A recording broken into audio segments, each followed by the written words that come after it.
So I just wanted to share a few little tips that I've learned over the years with keeping mainland retics. If it's not retics you keep, but you're looking into keeping large constrictors, this video might be helpful for you.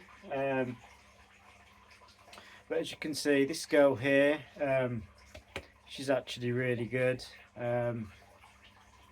Overall, like sometimes I'll use just a hook to let her know, but a lot of the time I do find I can just go in with her and pull her out.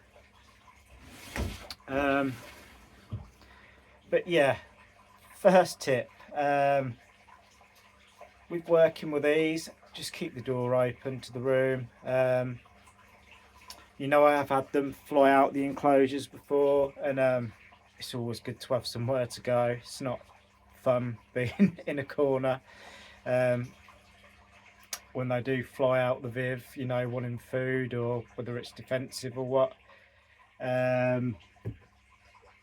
Another one is, you'll see this down in my animal room quite a bit. It's obviously, we all know what it is, Listerine.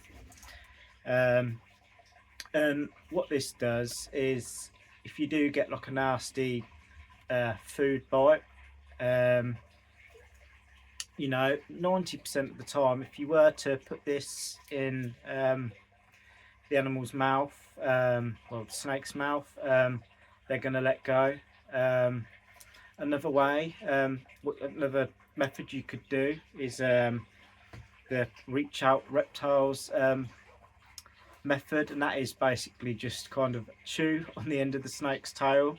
It sounds absolutely mad, but I've got a friend that swears by it, used it many times, and yeah, as mad as it sounds, I believe it, because say if anyone knows about snakes, their tails are actually very sensitive, so makes sense when you think about it. There is method to the madness. Another one as well is just have someone about.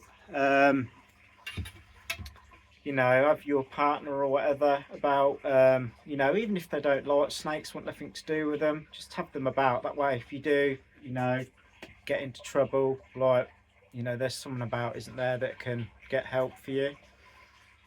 Another one as well, I was actually using this hook, it's just a standard snake hook, and if anyone's watched my videos, I used to have a big lavender sun tiger retic, and she just had a crazy feeding response, and this wasn't a feeding response that you could just, you know, you couldn't just tackle with a hook and, you know, turn it off.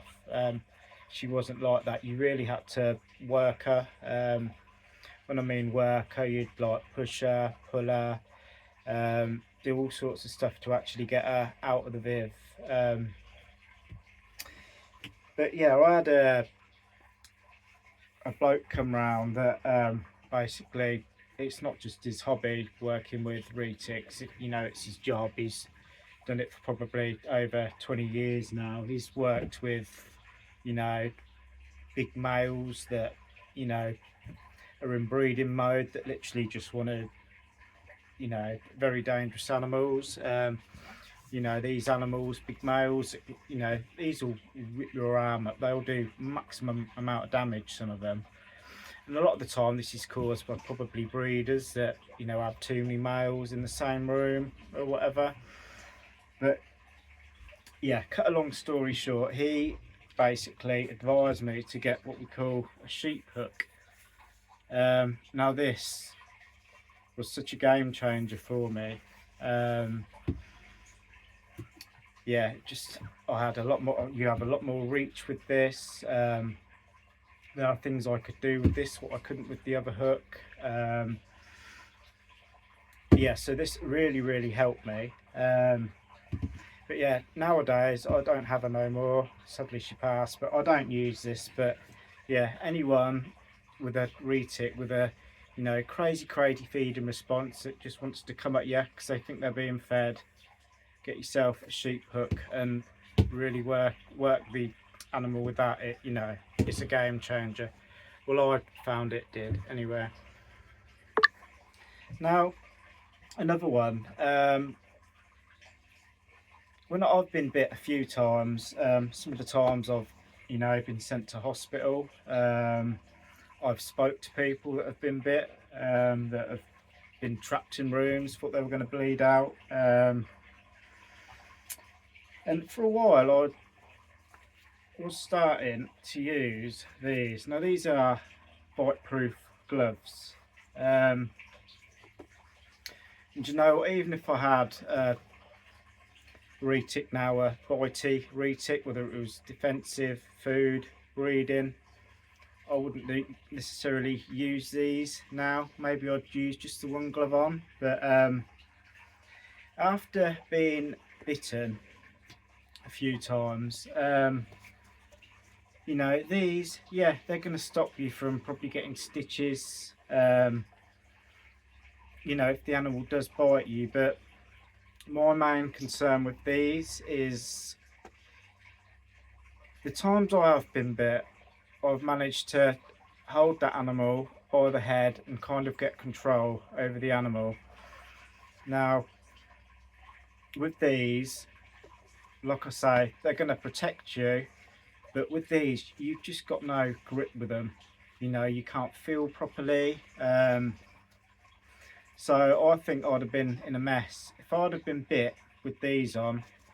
You know, if I had both my hands in these, I'd have been in a lot more trouble than what I was. Well, I could have been in a lot of trouble. But yeah, just a thought. I mean, a lot of I see a lot of people with retics will use like the one glove method, which kind of makes sense. But yeah, just a thought. But yeah, obviously every retic is different, guys. You know, they really are different. And another one as well, which again I wouldn't have any concerns really with how we'd put in like nice branches and stuff in our enclosure.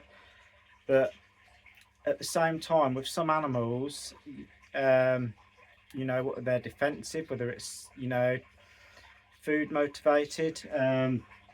You know, you've got a big animal like that, if you've got branches what they can, you know, use as anchor points in that enclosure, then a lot of the time you can make that a lot worse. You know, you just get for getting the animal out. You know, if you can just go in and pull that animal, you know, whether it's a defensive animal, if you can just go in and pull that animal out of the enclosure, it's going to be a lot better for you and that animal, rather than you going in the enclosure, say with a defensive animal, and it's wrapped round, I don't know, a branch or whatever you've put in there, and then it wants to fight more. You know, it's more stress for you and the animal. So yeah, again, for a lot of people that would sound mad, but there is method to the madness. But I've probably forgot loads of stuff, guys, but let me know down in the comments if yeah, there are any other precautions that, you know, you people that keep, you know, retics or any larger constrictors use.